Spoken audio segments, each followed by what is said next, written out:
Oke, malam ini kita akan bahas terkait pertemuan awal, yakni change management. Menurut rekan-rekan, change itu apa? Perubahan. Perubahan itu bagaimana menurut pendapat rekan-rekan? Ada yang bisa? Erwin? Menurut Erwin, perubahan itu apa? Perubahan sendiri terjadi ketika dalam suatu misal kita ingin mencapai sebuah tujuan, tapi tujuan tersebut gagal dan kita mencari cara yang lain untuk mencapai tujuan tersebut dengan berubah atau mencari strategi yang lain sehingga berkelanjutan untuk bisa kita capai tujuan yang kita inginkan. Oke, ada lagi pendapat berbeda? Angel? Ini perubahan dalam struktur suatu organisasi gitu ya. Kalau misalnya kan seperti yang Erin bilang, kalau misalnya tidak cocok dengan organisasi tersebut, maka mereka akan membuat suatu perubahan. Oke, ada lagi pendapat berbeda? TikTok? Nggak ada? Oke, jadi perubahan itu intinya apa, guys? Intinya perubahan itu apa? Apa intinya dari perubahan?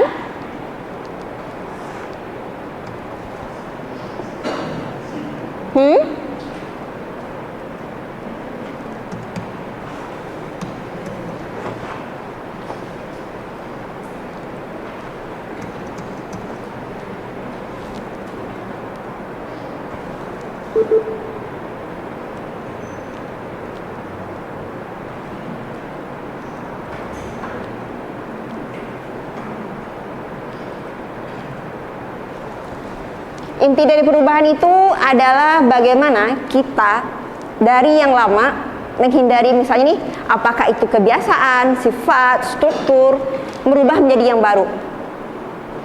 Nah, tujuannya untuk berubah ini apa? Keberlanjutan. Nah, dimana seperti yang kita tahu, perubahan itu adalah kontinuitas, terus menerus. Sama halnya kayak rekan-rekan dari kalian kecil sampai rekan-rekan sekarang itu adalah perubahan. Begitupun dengan dunia manajemen, itu setiap tahunnya itu ada perubahan. Nah, sampai kita rasakan perubahan zaman sekarang.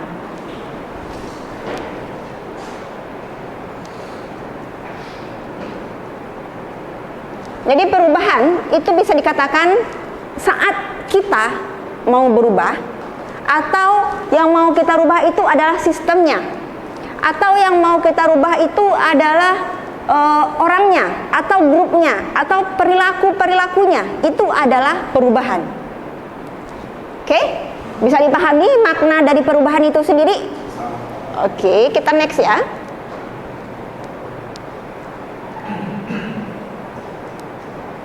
Nah, baru kita masuk kepada what is change management. Nah, kalau tadi yang kita bahas itu adalah bahasa singkatnya dari perubahan, tapi yang ini kita khusus membahas manajemen change. Nah, manajemen ada tim, ada organisasi di mana dia melakukan perubahan yang lebih baik untuk ke depan.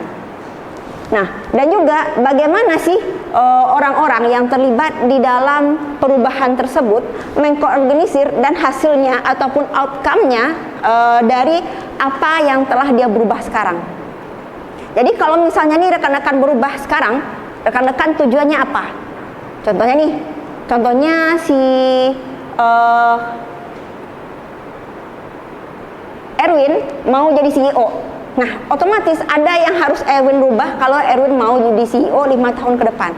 Nah, dan apa yang Erwin rubah sekarang itu adalah hasilnya di masa yang akan datang. Nah, dan juga change management itu kita bisa melihat bahwa kita bisa melihat adanya perjalanan setiap perubahan. Jadi yang rekan-rekan tadinya mungkin baru lahir masih oe-oe, sampai rekan-rekan merangkak, berjalan, berlari hingga kalian masuk UIB, itu adalah journey. Nah, begitupun saat organisasi dan juga perusahaan, dia merubah itu ada perjalanannya. Apakah Samsung berdiri sampai sekarang itu dia langsung plek udah jadi terkenal zaman sekarang? Tidak, bukan? Nah, atau mungkin Apple atau Microsoft, apakah dia akan langsung terkenal dengan orang banyak menggunakan zaman sekarang itu bisa langsung hari ini aja? Tidak, tentunya ada journey yang dia lewati sehingga bisa menjadikan dia bisa sukses dan sustain hingga sekarang. Nah, dan perubahan itu juga menjadi salah satu strategi capability, di mana strategi ini bisa membangun organisasi menjadi lebih kuat, lebih tangguh. Nah, kalau misalnya perubahannya lebih lemah, jadi dipertanyakan lagi nih strateginya bagaimana? Apakah strateginya udah cocok atau tidak dengan organisasi tersebut? Oke?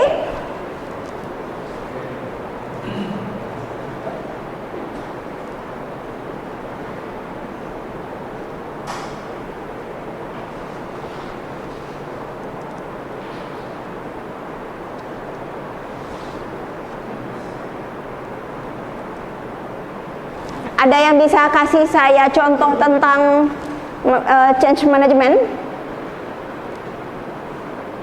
Yofi, bisa kasih saya satu contoh dari manajemen perubahan yang Yofi tahu, baik di Indonesia atau di luar negeri juga boleh, terserah aja.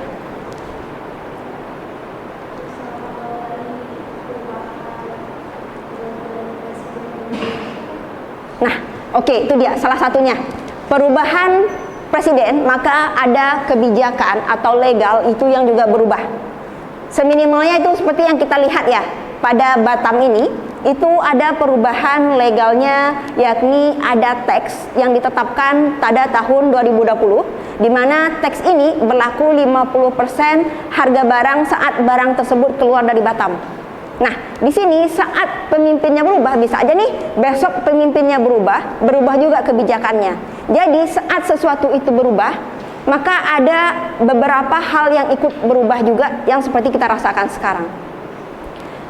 Ada yang mau kasih saya contoh satu lagi terkait dengan manajemen perubahan yang terjadi? Boleh di segi marketing, SDM, atau hal lain pun dipersilakan. Silakan Erwin. Misal dalam sebuah perusahaan, target mereka yang mereka inginkan, yang mereka capai di tahun ini gagal, mungkin secara gak langsung apakah sistemnya yang dirubah atau orang-orangnya yang dirubah, seperti misal pemasaran mereka kurang menarik atau follow up cara mereka melayani customer kurang lama, itu mungkin bisa dirubah juga agar tahun kedepannya target yang ingin mereka capai itu dapat dicapai. Oke, berarti dari sisi marketing ya. Nah, dari sisi marketing pun itu ada beberapa yang berubah seperti yang kita rasakan sekarang ya.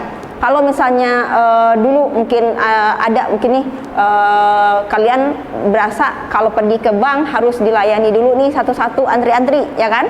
Nah, kalau kalian sekarang, kalian bisa melayani diri kalian sendiri. Kalian mau transfer jam berapa, mau di mana, itu terserah kalian dengan salah satu aplikasi mobile banking yang ada di smartphone kalian.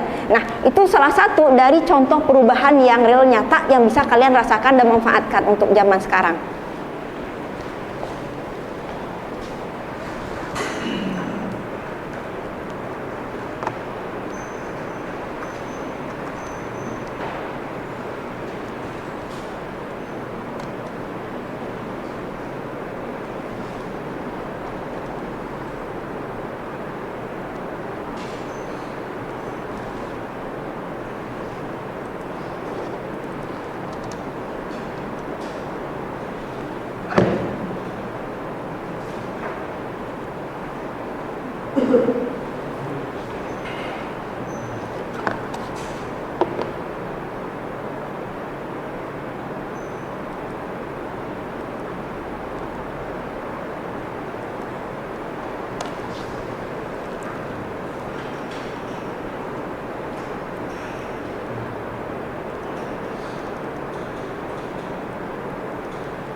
Oke, next yaitu adalah kapan sih perubahan itu bisa dikatakan sukses? Menurut rekan-rekan, perubahan itu kapan dikatakan sukses? Ketika hasilnya udah dicapai. Ketika hasilnya udah dicapai. Ada lagi? Kenapa? Jika telah tercapainya tujuan. Ada lagi yang lain? Wilun? Jika udah tercapainya tujuan. Ada lagi yang menambahkan kah? Vanes? Oke. Nah, jadi kalau seseorang itu pengen berubah, dia akan melihat kepada tekniknya dulu nih. Kira-kira tekniknya itu udah sesuai belum dengan apa yang dibutuhkan. Nah, kapan sih kita melihat kepada perubahan? Jadi ini kan tujuan kita ya kan, sukses. Tujuan kita adalah goalsnya kita di masa yang akan datang. Nah, maka kita memerlukan yang namanya teknik dan juga kita memerlukan yang namanya orang-orangnya. Kalau kita mau berubah, tapi sistemnya aja yang kita rubah, kitanya orang-orangnya nggak ikut berubah, kira-kira bagaimana perubahan tersebut? Siapa yang akan mengeksekusi perubahan yang tadi? Siapa yang akan mengimplementasikan perubahan yang telah kita rencanakan tadi jika orang-orang yang terlibat itu tidak ikut andil dalam perubahan? Maka kita bisa lihat bahwa untuk kita bisa berubah, kita harus memastikan bahwa tadi ada tekniknya atau strategi, ataupun itu adalah orang-orangnya. Nah, dan di perubahan itu juga kita bisa melihat apakah orang-orang tersebut bisa beradaptasi, apakah orang-orang tersebut bisa menggunakan dari teknik-teknik, misalnya kalau misalnya nih dia penggunaan software baru di perusahaannya, tapi orangnya tidak bisa menggunakannya, kira-kira perubahannya bisa terjadi? Tidak. Makanya saat seseorang ingin berubah atau perusahaan pengen berubah, organisasi pengen berubah, dia harus melihat kalau orang itu bisa dan mampu untuk bisa berubah. Dia mau berubah, dia bisa melaksanakan perubahan-perubahan yang ada tadi. Yang kedua itu adalah tekniknya, bagaimana mendesain perubahan, bagaimana dia mendevelop atau membangun perubahan, mengembangkan perubahan, dan dia bisa menyampaikan perubahan itu terhadap orang-orang yang ada di organisasi. Jadi kalau misalnya nih saya pengen berubah, tapi kamu aja lah ya, sayanya nggak usah lah, saya udah terlalu nyaman di sini. Kira-kira menurut rekan-rekan bisa nggak perubahan itu terjadi? Nah, atau nih, kita udah punya tujuan, orang-orangnya udah oke, tapi toolsnya itu nggak ada. Bagaimana mau berubahnya itu nggak ada. Tata cara mau berubahnya nggak ada. Kira-kira perubahannya apakah akan berjalan sempurna? Tidak. Makanya saat perusahaan atau organisasi pengen merubah, dia harus memahami bahwa yang tadi dia berada di zaman sekarang untuk sampai ke masa akan datang, itu dia akan melakukan transisi perubahan, baik dari segi orangnya beradaptasi, menggunakan, ataupun dari segi tekniknya. Jadi nggak cuman hanya satu sisi aja. Tapi setiap sisi itu satu sama lain saling menyokong dan saling bantu-membantu untuk bisa mewujudkan perubahan seperti apa yang diinginkan tadi.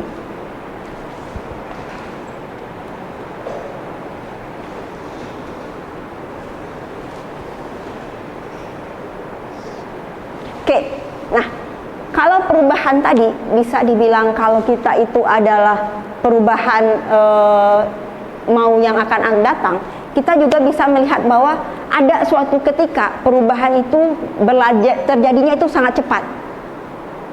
Pernah nggak rekan-rekan merasakan perubahan yang begitu signifikan beberapa bulan gitu misalnya, terjadi perubahan yang signifikan? Ada yang bisa kasih saya contoh? Silakan.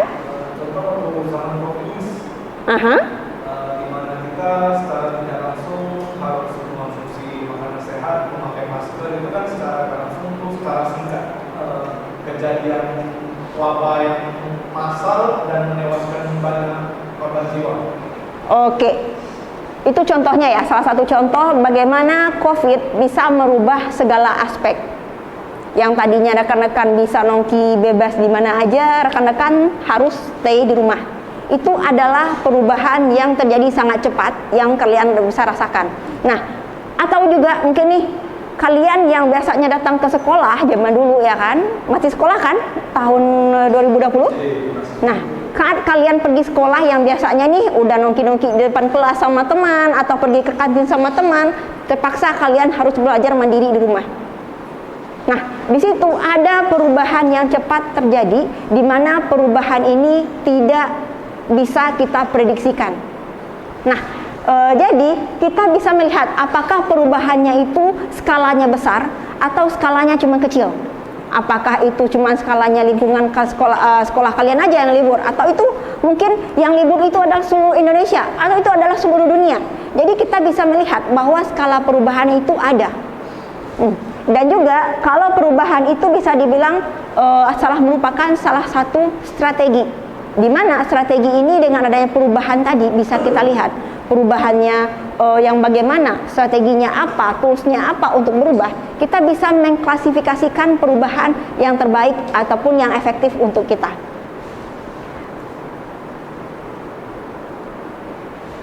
Nah, ada dua tipe dari perubahan. Yang pertama yaitu adalah radikal dan kedua adalah incremental.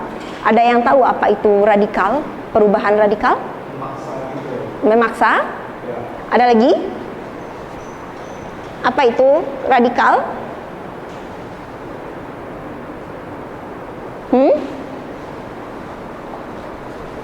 Apa itu radikal dan apa itu incremental?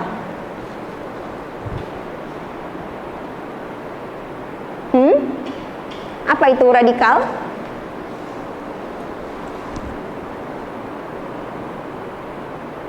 Perubahannya radikal. Apa itu? Imelda? Apa itu perubahan radikal?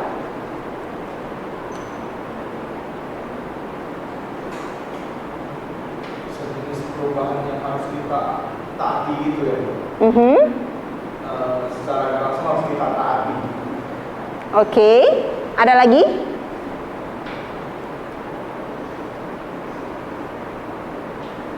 Apa itu perubahan yang radikal?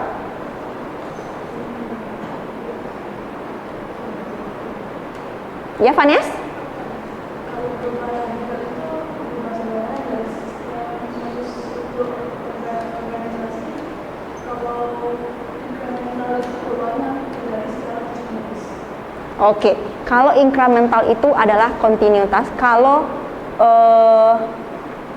radikal itu bisa kita bilang kalau radikal itu perubahannya secara struktural. Yang tadinya mungkin di level CEO dia akan misalnya nih dia di cut, nah yang menggantikannya itu secara cepat. Jadi ada struktur yang berubah sehingga dia memaksa si A tadi yang biasa-biasa udah nyaman mungkin di bagian level supervisor atau level manager terpaksa menjadi CEO. Nah, itu adalah level dari radikal. Oke? Next yaitu adalah transformasi organisasi. Kenapa kira-kira organisasi membutuhkan yang namanya perubahan? Karena secara nggak langsung kita kan lagi era globalisasi kan, di mana zaman juga mengikuti perkembangan teknologi dan kemajuan yang ada, dan mengikuti inovasi-inovasi seperti dalam sebuah organisasi itu penggunaan teknologi seperti zaman COVID kan secara nggak langsung kita menggunakan Microsoft Word, PDF, Zoom dan lain sebagainya. Oke, ada lagi pendapat berbeda? Kenapa sebuah organisasi membutuhkan perubahan?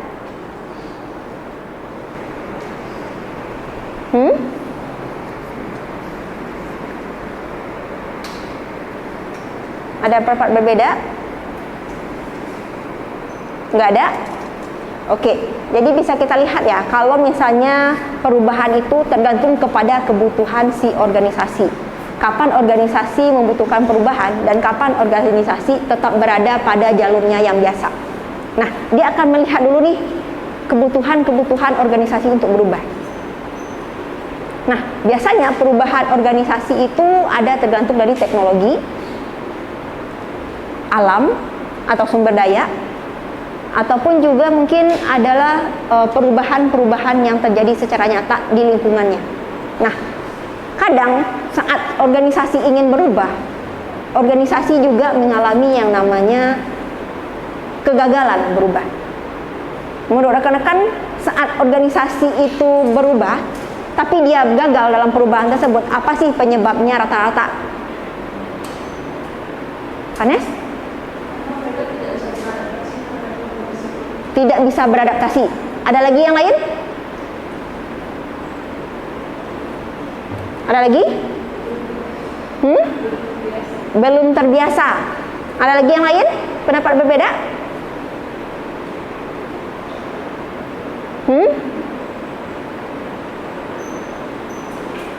Kira-kira kenapa dia bisa gagal dalam berubah? Padahal dia udah mau berubah nih, tapi ternyata gagal nih perubahannya. Selain tidak bisa beradaptasi, selain tidak memahami kondisi, kira-kira apa? Iya, Wilun? Orangnya kurang ready. Gimana? Orangnya kayak kurang persiapan. Kurang persiapan saat akan berubah. Ada lagi yang lain kah? Ya? Rencana untuk berubahnya nggak matang. Rencana untuk perubahannya belum matang. Nah, rata-rata organisasi itu gagal dalam berubah itu yang pertama adalah terlalu banyak menerima masukan. Contoh nih, si A bilang A, si B bilang B, si C bilang C, saya lakukan semuanya. Kira-kira ada nggak ciri khas atau identitas untuk saya? Nah, itulah saat seseorang pengen berubah atau organisasi pengen berubah, tapi terlalu banyak masukan terhadap dia nggak ngerti lagi nih jalan yang dia mau tuju itu kemana. Bisa aja nih karena terlalu banyak saran ini segala macam, dia nggak bisa lagi melihat jalan fokus tujuannya tadi kayak apa. Nah, jadi saat kita mau berubah, kita harus fokus dulu nih jalannya itu kayak apa, mau jalan kemana. Jadi saran si A si B emang bagus, kita pertimbangkan. Kira-kira cocok nggak dengan situasi kita, cocok nggak dengan goalsnya kita. Yang kedua yaitu adalah gagal dalam membuat koalisi. Nah, di sini ada juga yang ketiga yaitu adalah gagal dalam visi dan misinya. Masih ingat visi dan misi apa? Apa itu visi? Tujuan. Misi? Cara untuk mencapai. Nah, saat seseorang gagal dalam memahami dari visinya, nah di sini bisa kita lihat kalau visi yang tadi, goals yang dia mau capai tadi, dia nggak paham mau arah kemana, di situ dia akan gagal beradaptasi untuk berubah tadi. Karena udah nggak jelas lagi nih, udah samar-samar nih atau buram kemana mau jalan dia melangkah. Yang harus dia tadi ke lantai 1, mau ke dia ke lantai 3 naik tangga, tapi dia nggak mau mutar dulu nih ke kantin, mutar dulu ke sini nih, jadi nggak sampai-sampai dia ke lantai 3. Nah, kira-kira seperti itu.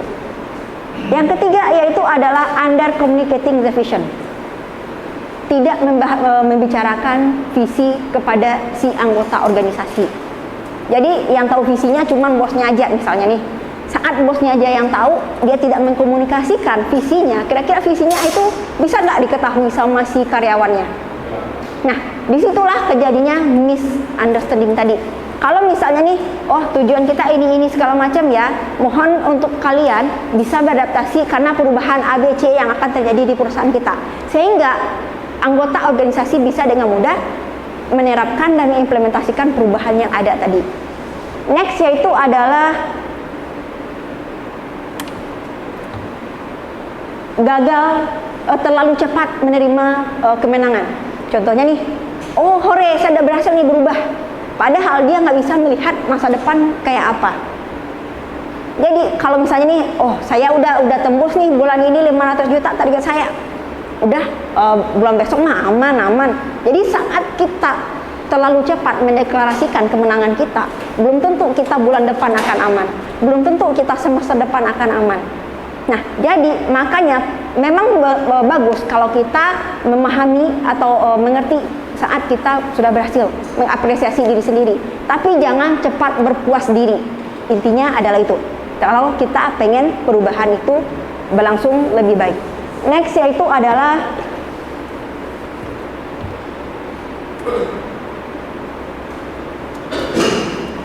saat seseorang berada pada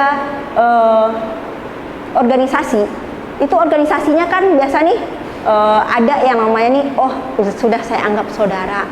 Ada nggak sih rekan-rekan yang bekerja di sini ada seringkali terdengar kalau misalnya nih kita bersaudara ini segala macam dalam suatu perusahaan.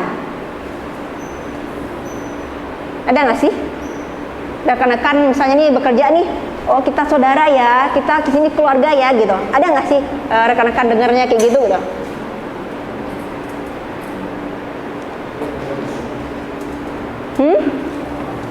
Ada nggak? Tidak? Nah, biasanya kalau misalnya nih kita bisa melihat pada tujuan kita bisa melihat nih mau kemana tadi. Kalau misalnya nih saat kalian bekerja, oh kita keluarga katanya ya kan. Nah, kalian harus memahami dulu kata dari keluarga itu maksudnya bagaimana. Apakah ada di sana perubahan yang dituntut dia karena udah kalian itu dianggap keluarga, atau mungkin ada hal lain maksud dari oh kita di sini di satu perusahaan kita adalah keluarga ya, atau mungkin maksudnya adalah merangkul kalian untuk bisa maju dan melakukan perubahan itu bersama-sama. Jadi perlu dipahami bahwa kalau misalnya kita perubahan itu kan juga ada konsekuensinya ya saat kita pengen berubah. Nah, perubahan saat kita melihat konsekuensinya itu biasanya karena terjadi biasanya satu itu strateginya tadi yang tidak oke. Yang kedua yaitu adalah kita tidak bisa bersinergi dengan apa-apa yang ada di lingkungan organisasi kita. Yang ketiga yaitu adalah biasanya cost-nya terlalu banyak. Saat perusahaan terlalu banyak mengeluarkan biaya untuk sebuah perubahan, nah di situ dia akan susah menghandle biaya-biaya yang keluar di tahap-tahap berikutnya. Next yaitu adalah quality program, di mana di sini quality programnya mungkin tidak bagus sehingga bisa dibilang harapannya itu tidak sesuai dengan apa yang seharusnya diinginkan. Nah, di sini perubahan-perubahan tersebut bisa kita lihat bahwa ada konsekuensi dari perubahan. Nggak bisa aja kita bilang, oh saya mau berubah, tapi nggak kita pikirkan apa konsekuensi untuk perubahan kita. Jadi sebelum organisasi atau perusahaan pengen berubah, dia juga harus memahami yang namanya konsekuensi dari perubahan itu sendiri. Jadi nggak selamanya perubahan itu berjalan mulus seperti apa yang kita inginkan.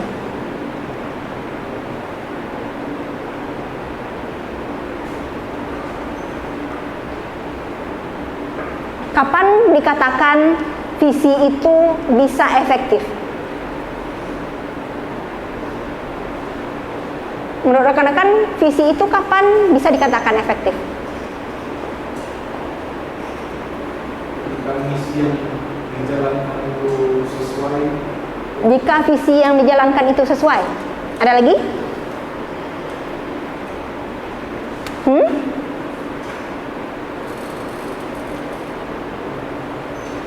Kapan imajinasi itu bisa dikatakan sukses?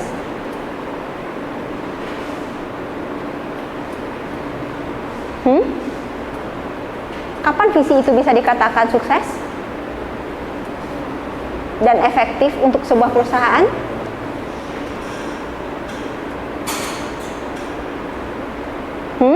Ya?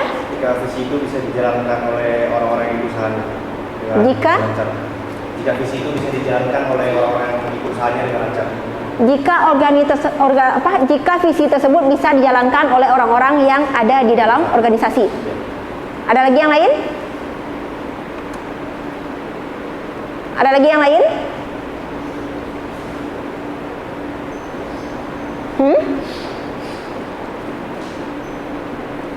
Silakan, Angel.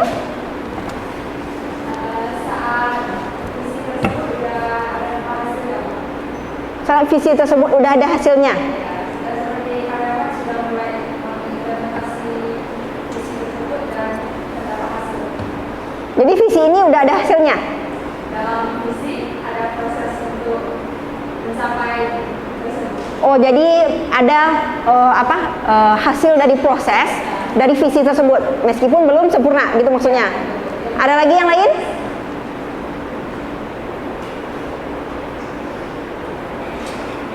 Ada lagi yang lain kah? Oke, visi itu bisa dibilang visi yang efektif saat visi itu imaginable, bisa dibayangkan. Kira-kira kalau misalnya saya targetnya sebulan ini adalah 1M, kira-kira saya bisa nggak sih? Kalau misalnya saya rasa saya sanggup, itu adalah visi saya. Jadi bisa kita bayangkan kemampuan kita untuk mencapai sesuatu itu adalah visi yang efektif untuk kita. Yang kedua yaitu adalah desirable. Desirable apa guys? Mudah dipahami. Nah, visi itu bisa dibilang bisa dipahami karena ada yang namanya keterikatan antara stakeholder. Nah, visi itu bisa kita lihat kalau misalnya nih ada keterikatan si karyawan dengan si pemangku kekuasaan. Nah, contohnya nih, saat saya sebagai admin, apakah kata admin itu cukup menjelaskan kalau saya mempunyai job desk A, B, C, D, E? Kalau misalnya saya bilang admin, kira-kira apa yang terbayang sama rekan-rekan?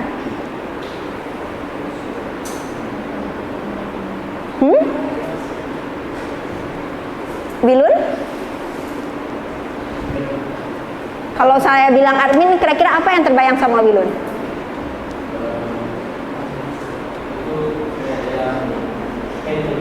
Hah? Apa? Yang handle. Nah, saat ada admin yang menghandle segala macam, itu dia bertanggung jawab terhadap si atasan. Maka tanggung jawab saya terhadap atasan itu terpampang jelas. Itu bisa dibilang desirable. Next yang ketiga yaitu adalah visible. Visible itu apa? Apa itu visible?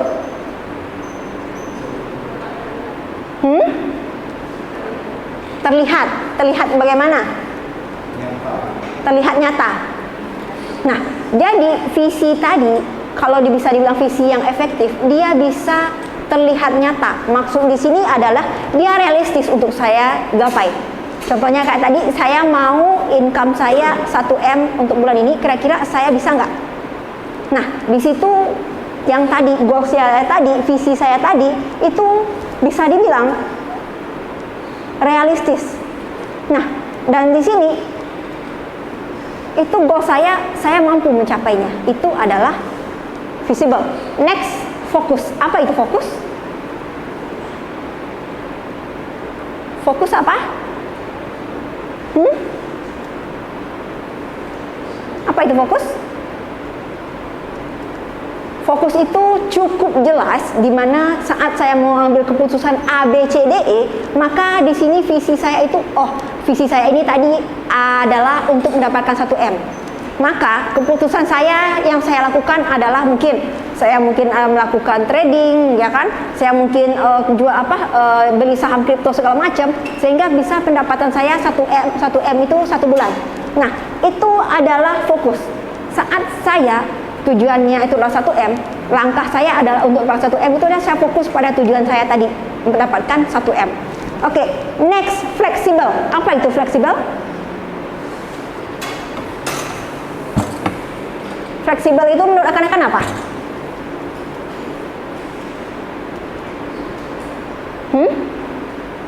Apa itu fleksibel?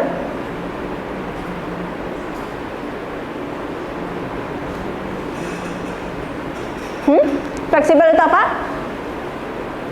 Fleksibel itu kalau misalnya nih saya itu bisa melihat ataupun menerima seseorang dengan visi saya. Kalau misalnya nih saya mempunyai goals yang tadi 1M, ya kan? Nah, tapi datanglah si Erwin memberi saya, Bu, sepertinya untuk dapatkan 1M caranya adalah kayak gini nih, Bu. Kayaknya pelihara tuyul lebih aman deh, Bu, gitu ya kan? Mendapatkan 1M lebih cepat, Bu. Nah, mungkin saran dari Edwin tadi bisa menjadi respon alternatif untuk saya bisa mendapatkan 1M. Oke, itu adalah fleksibel. Jadi nggak melulu kalau misalnya visinya A, itu jalannya A. Bisa aja ada alternatif A, B, C yang bisa saya kerjakan untuk bisa mencapai 1M tadi. Oke, next yang terakhir adalah communicable. Apa itu communicable? Dapat dikomunikasikan? Visi itu dapat dikomunikasikan, bisa kita menjelaskan. Kalau misalnya nih, visi saya 1M, rekan-rekan udah tahu nih, saya udah mengkomunikasikan kalau 1M itu bagaimana. Nah, di sini bisa dijelaskan, nggak perlu dengan banyak waktu, bisa saya jelaskan, saya mau pendapatan income saya 1M bulan ini. Jadi saya nggak perlu menjelaskan lebih panjang, lebih detail bagaimana itu saya mendapatkan pendapatan 1M. Itu adalah communicable. Nah, saat perusahaan jika pengen berubah, dia telah mengefektifkan beberapa karakteristik dari visi ini, maka bisa dengan mudah dia melihat melihat ataupun menilai seberapa efektif dan efisien dari sebuah visi yang dia punya. Sampai di sini apakah ada pertanyaan? Belum? Jika tidak pertanyaan, kita cukupkan. Sampai jumpa minggu depan. Terima kasih. Selamat malam. Malam.